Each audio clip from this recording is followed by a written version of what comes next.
Hi there. आज की video के अंदर आपको MGT 101 फाइनेंशियल अकाउंटिंग के मिड टर्म के सॉल्व एमसीक्यूज करवाए जाएंगे और ये सॉल्व एमसीक्यू सीरीज की वीडियो है। कोशिश की गई है जितने भी ये सॉल्व एमसीक्यूज हैं इनके आंसर्स आपको करेक्टली प्रोवाइड किए जाए और अगर आप इनको खुद से मैच कर लें आपके लिए और भी बेटर होगा। इससे आपकी प्रैक्टिस भी होगी और अगर इसके बाद भी कोई मिस्टेक होगी वो भी आपके सामने आएगी। इसमें सबसे पहला ये है कि इनमें से जितने भी ऑप्शंस आपको दिए गए इनमें से कौन सा बिजनेस ऐसा है जिसके अंदर ऑनर और जो उसका बिजनेस होता है उसको सेम कंसिडर किए जाते हैं लॉ के मुताबिक।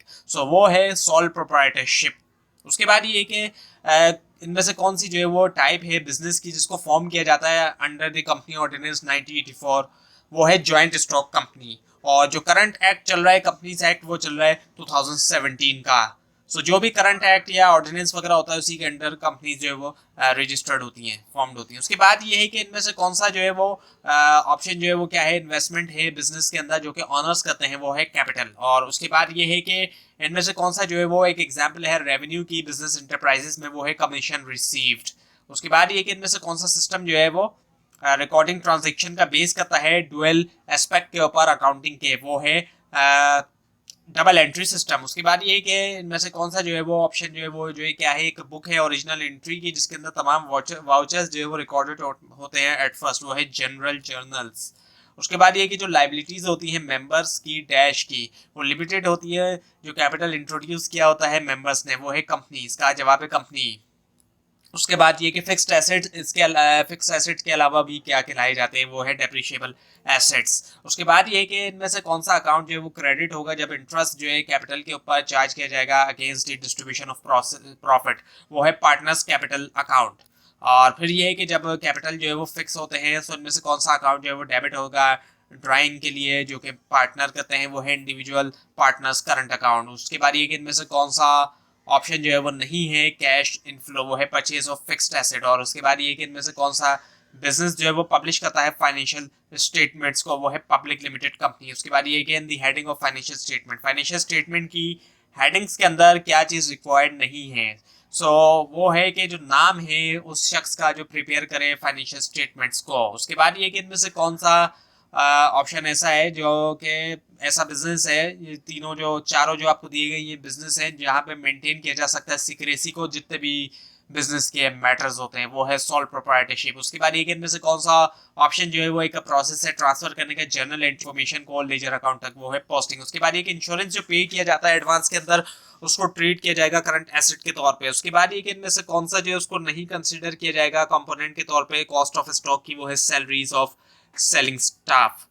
और उसके बाद ये कि इनमें से कौन सा डॉक्यूमेंट जो है वो कंटेन करता है रूल्स को, रेगुलेशन को, internal management of the company के लिए, वो है आर्टिकल्स ऑफ एसोसिएशन। उसके बाद ये कि जब ओपनिंग स्टॉक जो है वो है 50,000 रुपीज़ का, क्लोजिंग स्टॉक है 60,000 रुपीज़ का, कॉस्ट ऑफ गुड सोल्ड है 2,20,000 रुपीज़ का।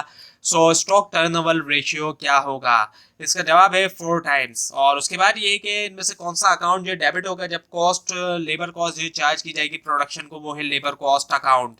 और उसके बाद है हमारे पास कि जो इनमें से कौन सा जो है वो टाइप है, कौन सा ऑप्शन जो है वो टाइप है, एक टाइप है जनरल लेजर की।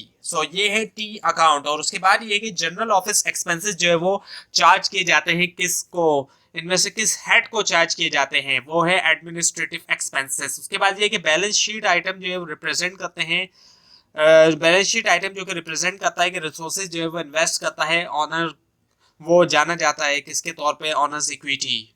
उसके बाद ये कि इनमें से कौन सा फिक्स एसेट नॉर्मली जो है वो एप्रिशिएट होता है पैसेज ऑफ टाइम यानी कि वक्त गुजरने के साथ साथ, वो है लैंड। और उसके बाद ये कि इनमें से कौन सा स्टेटमेंट जो है वो डिटेल है ट्रांजेक्शन की वंस अकाउंट में जो कि प्रोवाइड करता है बैंक, वो है बैंक स्टेटमेंट। उसके बाद ये कि इनमें से कौन सा ऑप्शन जो है वो फाइनेंशियल स्टेटमेंट नहीं है।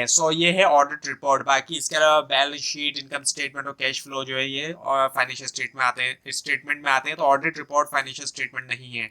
उसके बाद ये कि इनमें से कौन सा जो है वो ऑप्शन ऐसा है जो कि शो होगा क्रेडिट साइड के ऊपर क्रेडिटर कंट्रोल्स अकाउंट में, वो है क्रेडिट परचेजेस।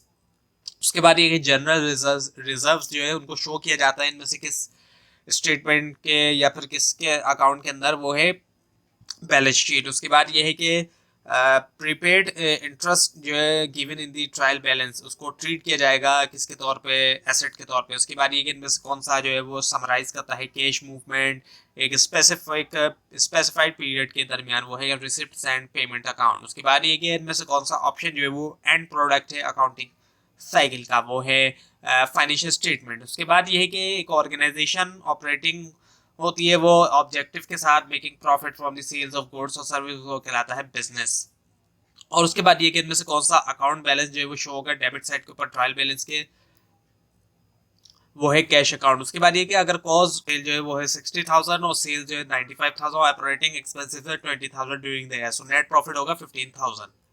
तो ये थी आज की वीडियो। आपको अगर इस बारे में कोई क्वेश्चन है या कंफ्यूजन है या इसमें मिस्टेक दिखाई दे उसके लिए आप नीचे कमेंट कीजिए और इस पूरी सीरीज को देखने के लिए इस चैनल को सब्सक्राइब कीजिए, बेल आइकन के ऊपर क्लिक कीजिए।